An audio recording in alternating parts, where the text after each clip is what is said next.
Donc notre Église, qui s'appelle donc désormais l'Église essentielle, comme cela a été dit aux annonces, fait partie de la Fédération des Églises du plein Évangile en francophonie, ce qu'on appelle plus rapidement la FEPEF. Et cette fédération est elle-même membre du Conseil national des évangéliques de France, donc le CNEF. Et savez-vous qui sont les pères des églises protestantes évangéliques? Si on fait un petit peu d'histoire, d'où vient le mouvement évangélique, le mouvement protestant évangélique? Oui, j'ai entendu une bonne réponse. J'ai entendu Luther. Tout à fait. Tout à fait. Et donc après, il y avait Luther et puis Calvin qui est allé en Suisse. J'ai de très bons connaisseurs dans l'assemblée. Donc effectivement, il s'agit de Jean Calvin, donc qui est un théologien français du XVIe siècle, et de Martin Luther, qui est un prêtre augustin allemand du XVIe siècle également théologien et professeur d'université. Et donc Martin Luther, comme ça a été dit, qu'il ne faut pas le confondre avec Martin Luther King, qui lui était un pasteur américain du XXe siècle, ayant lutté contre la ségrégation raciale et pour la paix. Donc Martin Luther et Jean Calvin, ils ont travaillé en se basant sur la parole de Dieu et ils ont exprimé leurs convictions en 5 formules significatives qui commencent en latin par sola. Et ces 5 formules qu'on appelle les 5 solas, ce sont ces 5 principes sur lesquels repose le salut de l'homme. Donc ce sont des formules qu'ils ont extraites en étudiant en profondeur la parole de Dieu. Et ces 5 formules sont Soli Deo Gloria, donc c'est du latin, qui veut dire Dieu est le seul qu'il faut adorer ou prier. La deuxième, c'est Sola Gratia. Le salut n'est pas le résultat de nos efforts ou de nos mérites, mais s'obtient par la grâce seule. Le troisième, c'est Solus Christus. Jésus-Christ est le seul médiateur entre Dieu et nous. Le quatrième, c'est Sola Fide. Donc la foi seule. Le salut n'est pas donné par les sacrements ou la religion, mais par la foi seule. Et Sola Scriptura, donc seulement l'écriture, c'est la Bible qui est l'autorité suprême en matière de doctrine. Donc les 4 autres solas découlent de celui-ci.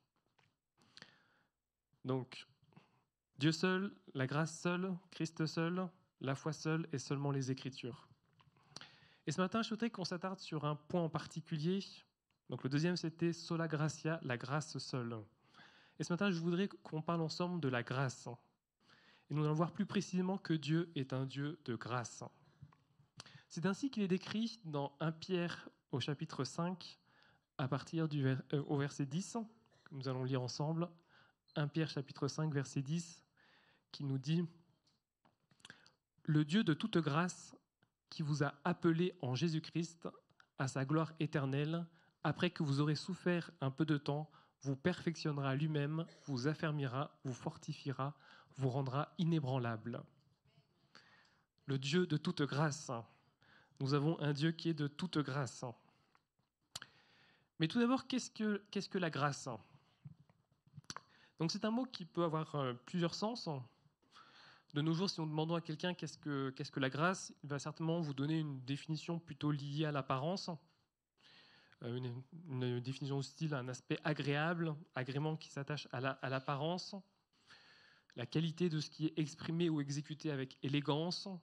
On va dire tel danseur, tel artiste, tel sportif se déplacer avec grâce. Mais quand nous parlons de la grâce de Dieu, c'est un autre volet de la définition de ce mot qu'il faut prendre en compte. Et il s'agit de la définition suivante, une faveur gratuite et imméritée de Dieu. Donc une faveur que Dieu nous donne de manière gratuitement sans que nous ayons le mérite de la recevoir. Autre définition, don accordé sans qu'il soit dû.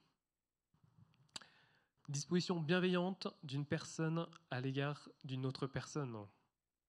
Il y a une expression qui dit « trouver grâce aux yeux de quelqu'un » ou « trouver grâce devant quelqu'un », c'est obtenir son indulgence, c'est lui plaire. Au temps des voyages, on disait « j'ai trouvé grâce aux yeux du roi ». Et puis le roi a fait ce qui lui a été demandé. Et en droit, la grâce, c'est une remise partielle ou totale d'une peine, et en particulier remise de la peine capitale par le chef de l'État. Donc les présidents, les rois ont l'habitude, dans certains pays, puis même dans notre République française, que lorsqu'il y a un nouveau président, il y a la grâce présidentielle, et un certain nombre de prisonniers qui sont libérés. Remise totale ou partielle d'une peine, la grâce. Et donc, nous avons vu que notre Dieu est un Dieu de toute grâce. Et nous allons voir tout d'abord que la grâce de Dieu, c'est une grâce qui nous justifie. Si nous lisons ensemble Romains au chapitre 3, versets 23 et 24, il nous est dit « Car tous ont péché et sont privés de la gloire de Dieu, et ils en sont gratuitement justifiés par sa grâce, par le moyen de la rédemption qui est en Jésus-Christ. » Tous ont péché. Tous ont offensé Dieu. Nous avons tous effectué des actions, nous avons tous eu des pensées qui déplaisaient à Dieu. Et quelle est la conséquence de cela ? C'est le fait que nous sommes privés de la gloire de Dieu. Pourquoi nos péchés nous privent de la gloire de Dieu ? Parce que notre Dieu, c'est un Dieu qui est saint. Et comme il est saint, il ne peut pas être en communion avec le péché. C'est nos péchés qui nous privent de la gloire de Dieu, c'est nos péchés qui mettent une séparation entre Dieu et nous.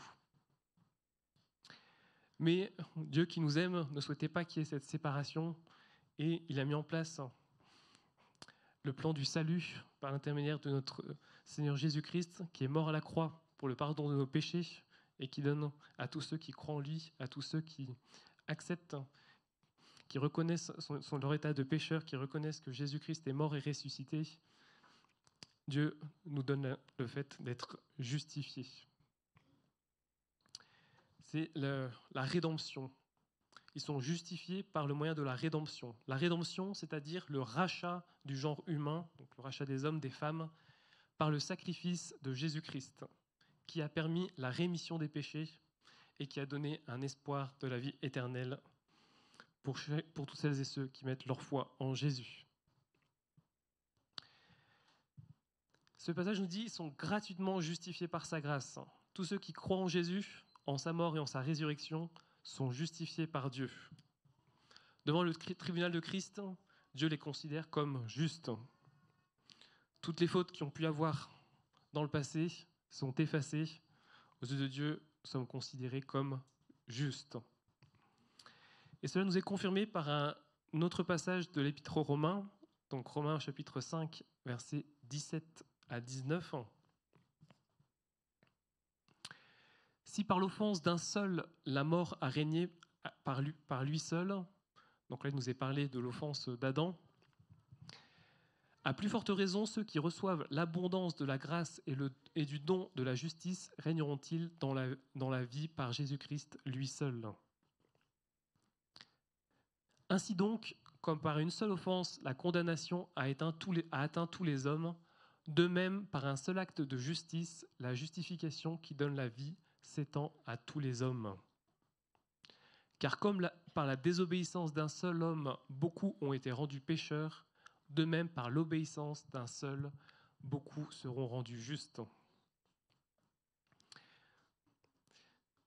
Par l'obéissance d'un seul, il s'agit de l'obéissance de notre Seigneur Jésus-Christ, qui a obéi à son Père, qui a accepté de passer par la croix, afin que nous puissions avoir accès à la vie éternelle, que nous puissions rétablir cette communion entre nous et Dieu.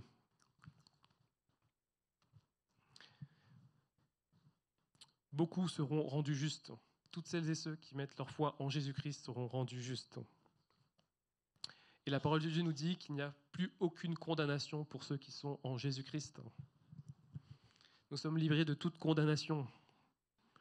Si le diable essaye de nous attaquer dans nos pensées, rappelons-lui ce passage, il n'y a plus aucune condamnation pour ceux qui sont en Jésus-Christ. La grâce de Dieu nous a justifiés. La grâce de Dieu nous a libérés. Un autre aspect de la grâce de Dieu, c'est que c'est une grâce qui sauve. Nous voyons cela dans Éphésiens chapitre 2, versets 8 et 9.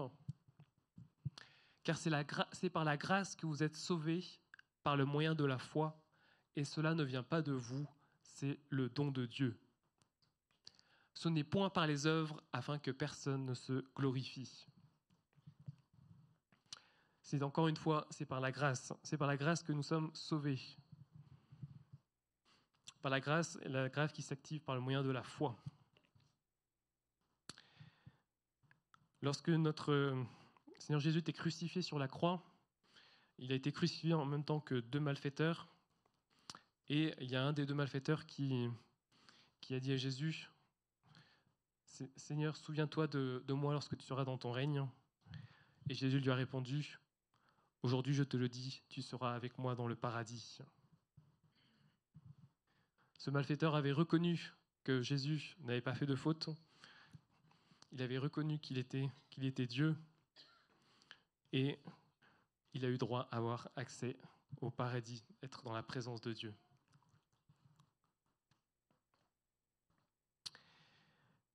Donc ce passage nous apprend également que la grâce de Dieu n'est pas activée par nos actions.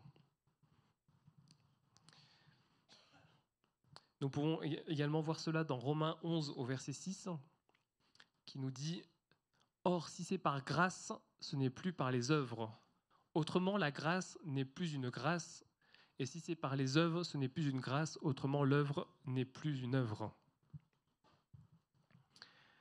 Donc nous sommes sauvés par grâce, et donc non par les œuvres. Ça veut dire que la grâce de Dieu qui nous permet d'être sauvés, ce n'est pas lié à ce que nous faisons. Nous n'avons pas besoin de faire des bonnes actions pour pouvoir être sauvés. Il suffit de croire à l'œuvre de Jésus à la croix.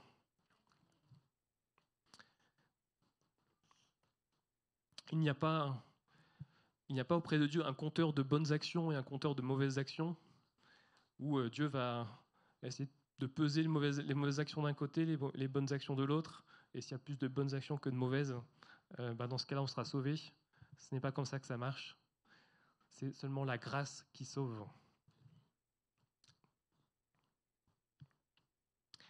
Lisons également 1 Timothée au chapitre 1, versets 8 et 9, qui nous dit « Nous n'ignorons pas que la loi est bonne, pourvu qu'on en fasse un usage légitime, sachant bien que la loi n'est pas faite pour le juste, mais pour les méchants et les rebelles, les impies et les pécheurs, les irréligieux et les profanes, les parricides, les meurtriers,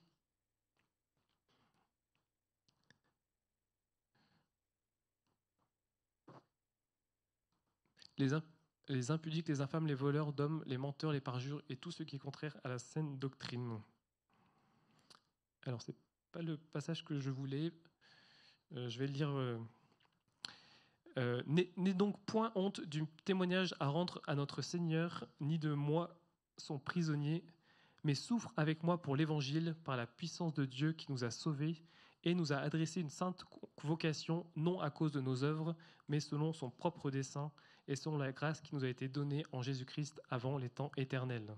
Donc c'était l'apôtre Paul qui écrivait à Timothée, qui disait « Souffre avec moi pour l'Évangile par la puissance de Dieu qui nous a sauvés et nous a adressé une sainte vocation, non à cause de nos œuvres, mais selon son propre dessein. » C'est encore une fois la grâce de Dieu qui nous sauve, qui n'est pas liée à ce que nous faisons. Elle n'est pas liée à ce que nous faisons, et Galates 2, au verset 16, nous dit également que la grâce de Dieu ne découle pas de notre observance de la loi. Lisons ensemble Galates 2, 16, qui dit « Néanmoins, sachant que ce n'est pas par les œuvres de la loi que l'homme est justifié, mais par la foi en Jésus-Christ, nous aussi, nous avons cru en Jésus-Christ afin d'être justifiés par la foi en Christ et non par les œuvres de la loi, parce que nulle chair ne sera justifiée par les œuvres de la loi. » Ce n'est pas par les œuvres de la loi que l'homme est justifié. Ce n'est pas par le fait d'obéir à toutes les lois de l'Ancien Testament qui nous donnent le fait d'être sauvés, mais encore une fois, c'est le fait d'avoir cru en notre Seigneur Jésus-Christ. Et la grâce de notre Seigneur Jésus-Christ nécessite que nous soyons humbles pour l'accepter. Ça nécessite de reconnaître que nous ne pouvons pas être sauvés par nos propres actions. Ça nécessite de reconnaître que nous ayons suffisamment d'humilité pour reconnaître que nous avons besoin de notre Seigneur Jésus pour pouvoir être sauvés. C'est une marque d'humilité que de savoir reconnaître qu'on a besoin des autres, qu'on n'a pas la possibilité de faire tout par nous-mêmes. Un autre aspect de la grâce de Dieu, c'est une grâce qui est la même pour tous.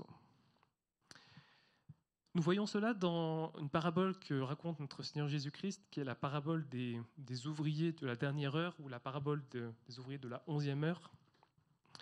Dans cette parabole que nous raconte Jésus, donc il y a un homme qui emploie des ouvriers dans une vigne, et tous les ouvriers ne travaillent pas tous le même nombre d'heures. Donc il y en a un qui commence à travailler de très bonne heure le matin, puis il fait toute la journée jusqu'au soir. Il y en a un qui commence 1 heure après, un autre 1 heure après. Et le dernier, disons qu'il terminait à 6 heures du soir, le dernier commence à 5 heures, travaille 1 heure.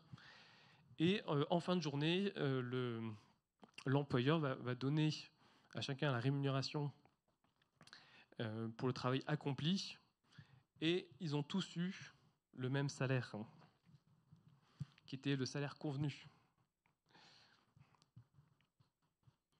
Ce n'est pas le nombre d'années que nous sommes chrétiens qui fait que nous avons plus de droits pour être sauvés.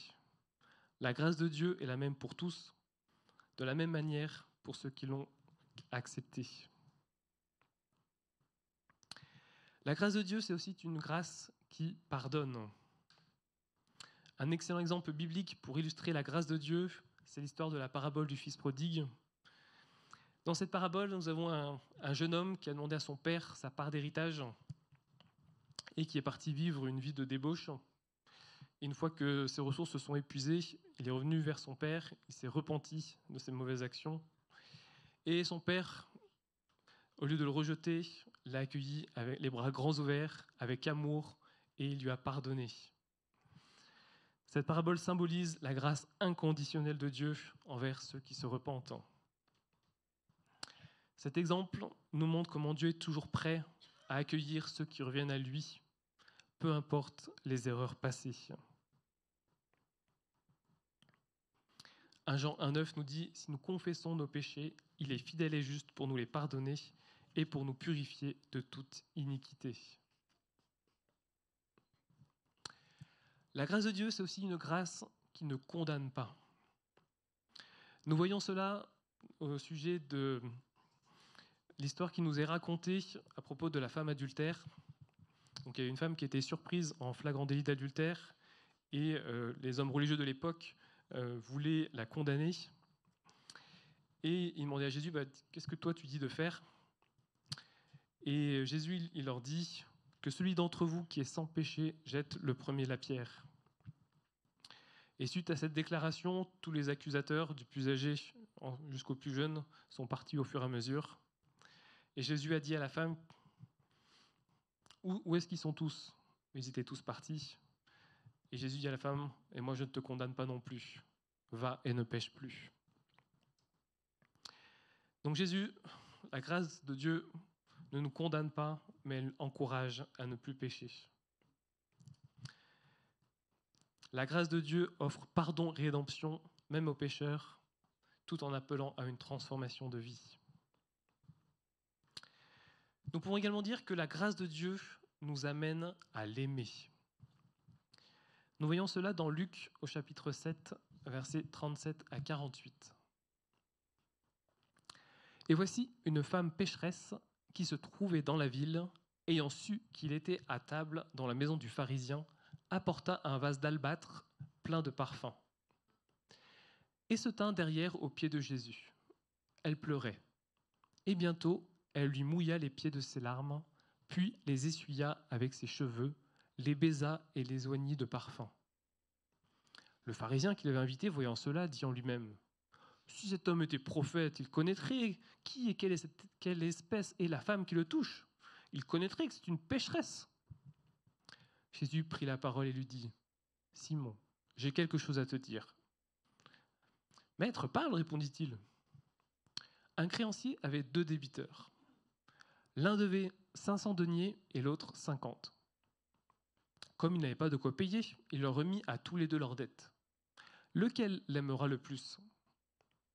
Jésus répondit : Celui, je pense, auquel il a le plus remis. Jésus lui dit : Tu as bien jugé. Puis, se tournant vers la femme, il dit à Simon : Vois-tu cette femme ? Je suis entré dans ta maison et tu ne m'as point donné d'eau pour me laver les pieds. Mais elle les a mouillés de ses larmes et les a essuyés avec ses cheveux. Tu ne m'as point donné de baiser, mais elle, depuis que je suis entré, elle n'a point cessé de me baiser les pieds. Tu n'as point versé d'huile sur ma tête, mais elle a versé du parfum sur mes pieds. C'est pourquoi je te le dis, ses nombreux péchés ont été pardonnés, car elle a beaucoup aimé. Mais à celui à qui on pardonne peu, aime peu. À celui à qui on pardonne peu, aime peu. Et il dit à la femme, tes péchés sont pardonnés. À celui à qui on pardonne beaucoup, aime beaucoup. La grâce de Dieu a pardonné tous nos péchés, aussi nombreux qu'elles soient. Et plus Dieu nous a pardonné, plus cela nous motive à l'aimer davantage. La grâce de Dieu, c'est aussi une grâce qui nous transforme. Nous voyons cela dans l'exemple de Zachée qui nous est raconté dans la parole de Dieu. Donc Zachée qui était un collecteur d'impôts, voulait voir Jésus, comme il était de petite taille, il n'arrivait pas à le voir, donc il est monté sous un arbre, et Jésus s'est arrêté sous cet arbre, il l'a appelé par son nom, et il lui a dit « Descends Zachée, viens, je vais aller manger chez toi ». Donc Zachée était surpris et ravi, puis il a accueilli Jésus avec joie, et ce moment qu'il a passé avec Jésus, on voit que ça l'a amené à la repentance. Et suite à cela, Zachée a dit si j'ai fait du tort à quelqu'un, parce que Zachée c'était un collecteur d'impôts, mais qui collectait plus d'impôts qu'il ne devait, ils ont gardé une partie pour lui. Et donc il a dit si j'ai fait du tort à quelqu'un, je promets de restituer 4 fois plus à ceux à qui j'avais pris de l'argent. Et également, ce qu'il a fait, c'est qu'il a donné la moitié de ses biens aux pauvres. On voit que la grâce de Dieu a transformé Zachée. L'histoire de Zachée nous montre comment la grâce de Dieu peut transformer la vie d'une personne, peu importe son passé, et comment l'amour de Jésus peut amener à la repentance et à la restauration. Nous pouvons également dire que la grâce de Dieu n'a pas de limite. La parole de Dieu nous dit que la grâce de Dieu surabonde. Nous voyons cela dans Romains chapitre 5, versets 20 et 21. Or, la loi est intervenue pour que l'offense abondât, mais là où le péché a abondé, la grâce a surabondé. Afin que, comme le péché a régné par la mort, ainsi la grâce régna par la justice pour la vie éternelle, par Jésus-Christ notre Seigneur. Là où le péché abonde, la grâce surabonde.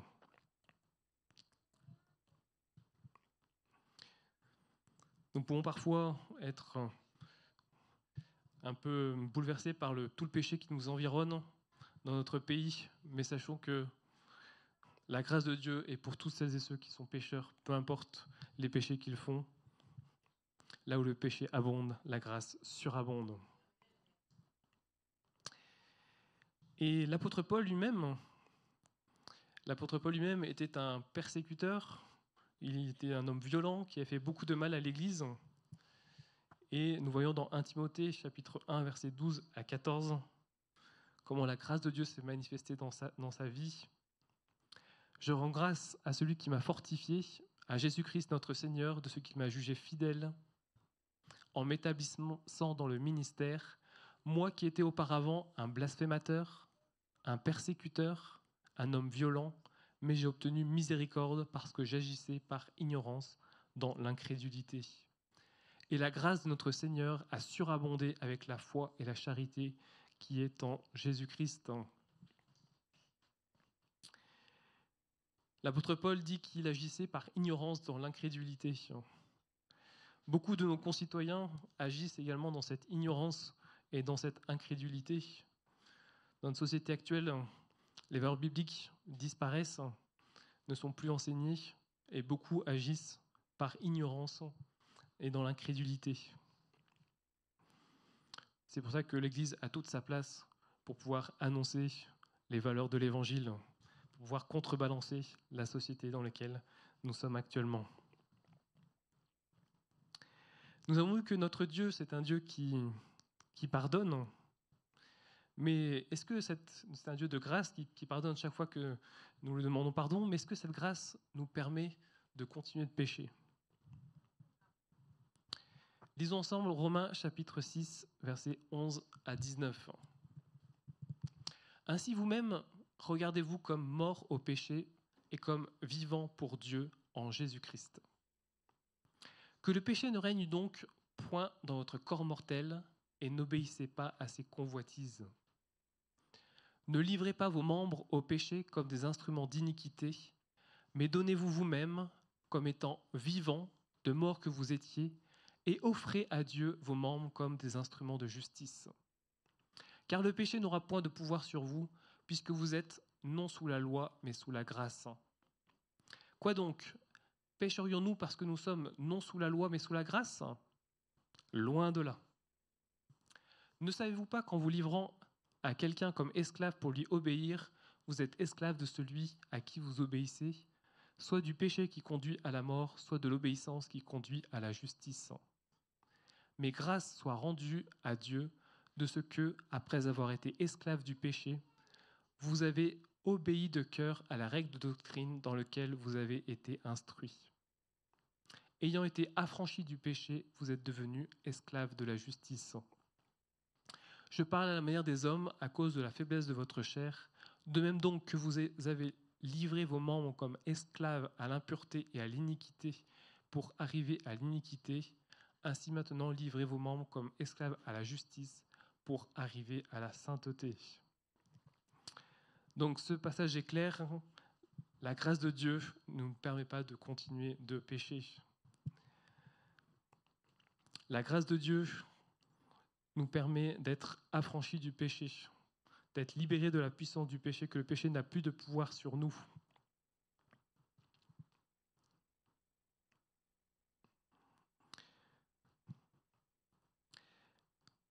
La grâce de Dieu, c'est également une grâce qui nous corrige. Dans Apocalypse, au chapitre 3, au verset 19, il nous est dit « Moi, je reprends et je châtie tout ce que j'aime, et donc du zèle, et reprends-toi. » Je reprends et je châtie tout ce que j'aime. Plusieurs passages dans la parole de Dieu nous parlent qu'un père qui aime ses enfants est un père qui les corrige. La grâce de Dieu, c'est un cadeau inconditionnel, c'est un amour qui nous accepte tel que nous sommes.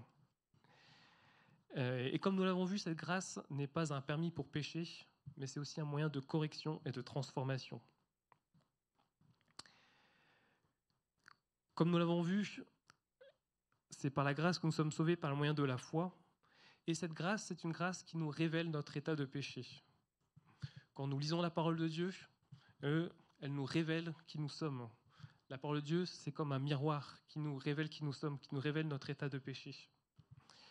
Et elle nous montre que malgré nos imperfections, Dieu nous aime et désire notre repentance.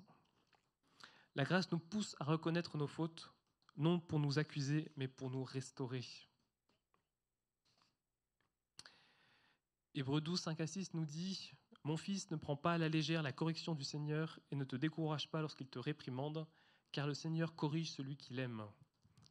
La correction divine est une expression de l'amour de Dieu. Il ne nous abandonne pas dans nos erreurs, mais il nous guide avec bienveillance. La grâce de Dieu nous aide à accepter cette correction, sachant qu'elle est pour notre bien. Donc cette grâce, elle nous corrige, cette grâce, elle transforme. Comme 2 Corinthiens 5, 17 nous dit, si quelqu'un est en Christ, il est une nouvelle création, les choses anciennes sont passées, voici toutes choses sont devenues nouvelles. La grâce de Dieu nous permet de laisser derrière nous nos anciennes habitudes et de marcher en nouveauté de vie.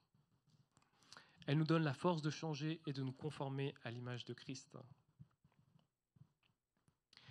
Donc la grâce de Dieu, c'est une grâce qui ne nous affranchit donc pas de la repentance. La repentance, c'est le fait de reconnaître que ce que nous avons fait était mal et avoir le vif désir de ne plus recommencer. Donc Dieu est un Dieu de grâce. S'il nous arrive de recommencer, nous avons la possibilité de lui demander pardon et il est fidèle et juste et il demande pardon à tous ceux qui le lui demandent. Mais cette grâce ne nous affranchit pas de cette repentance, d'avoir ce désir de ne plus recommencer à faire ce qui offense Dieu.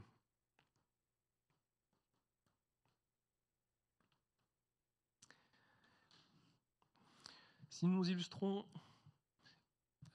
la grâce de Dieu par l'analogie entre un parent et un enfant. On peut imaginer par exemple qu'il y a un enfant qui a commis une erreur grave, comme par exemple vandaliser une propriété, et au lieu de punir sévèrement l'enfant, ce que fait le parent, il choisit de lui offrir une seconde chance, de l'écouter, de l'aider à comprendre les conséquences de ses actes. Ce parent montre de la compréhension et de l'amour inconditionnel, encourageant l'enfant à se repentir et à réparer ses erreurs. C'est une situation qui illustre la grâce, un pardon qui n'est pas mérité, mais qui est offert par amour, permettant à l'enfant de grandir et de changer. La grâce est un don gratuit et un acte d'amour, même lorsque des erreurs sont commises.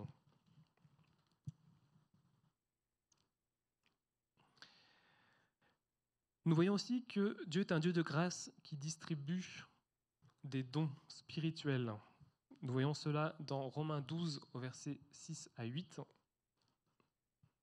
Puisque nous avons des dons différents, selon la grâce qui nous a été accordée, que celui qui a le don de prophétie l'exerce selon l'analogie de la foi, que celui qui est appelé au ministère s'attache à son ministère, que celui qui enseigne s'attache à son enseignement, que celui qui exhorte à l'exhortation, que celui qui donne le fasse avec libéralité, que celui qui préside le fasse avec zèle, que celui qui pratique la miséricorde le fasse avec joie. Donc là, ce que nous dit la parole de Dieu, c'est la grâce. Nous avons des dons différents selon la grâce qui nous était accordée. Donc c'est par grâce que les différents dons sont accordés aux uns et aux autres. Que ce soit le don de prophétie, que ce soit le don d'enseignement, que ce soit le don d'exhortation, que ce soit le don de libéralité, le don de présidence, le don de pratiquer la miséricorde. Tous ces dons, c'est Dieu qui les distribue par grâce. Et par sa grâce, Dieu distribue également des ministères à son Église. C'est Éphésiens chapitre 4, versets 7 à 12 qui nous le dit. Mais à chacun de nous, la grâce a été donnée selon la mesure du don de Christ. C'est pourquoi il est dit, étant monté en haut, il a emmené des captifs et il a fait des dons aux hommes. Or, que signifie « il est monté » sinon qu'il est aussi descendu dans les régions intérieures de la terre. Celui qui est descendu, c'est le même qui est monté au-dessus de tous les cieux, afin de remplir toutes choses. Et il a donné les uns comme apôtres, les autres comme prophètes, les autres comme évangélistes, les autres comme pasteurs et docteurs, pour le perfectionnement des saints en vue de l'œuvre du ministère et de l'édification du corps de Christ. Encore une fois, c'est la grâce qui a été donnée selon la mesure du don de Christ aux uns et aux autres. Les ministères d'apôtres, les ministères de prophètes, les ministères d'évangélistes, les ministères de pasteurs, de docteurs sont des dons qui sont donnés par grâce à l'Église dans l'objectif que l'Assemblée soit perfectionnée, soit édifiée. Parce que l'objectif de Dieu, c'est que chacun d'entre nous, nous puissions être édifiés, nous puissions atteindre la stature parfaite de Christ. Et les ministères sont là pour aider chacun et chacune à croître dans cette direction.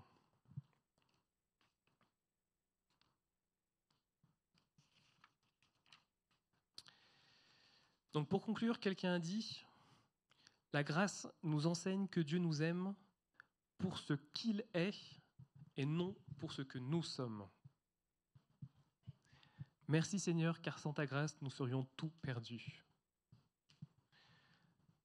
La grâce nous enseigne que Dieu nous aime pour ce qu'il est. C'est la nature de Dieu d'être un Dieu de grâce. C'est un Dieu de toute grâce. Et ce n'est pas pour ce que nous sommes que nous avons droit à cette grâce.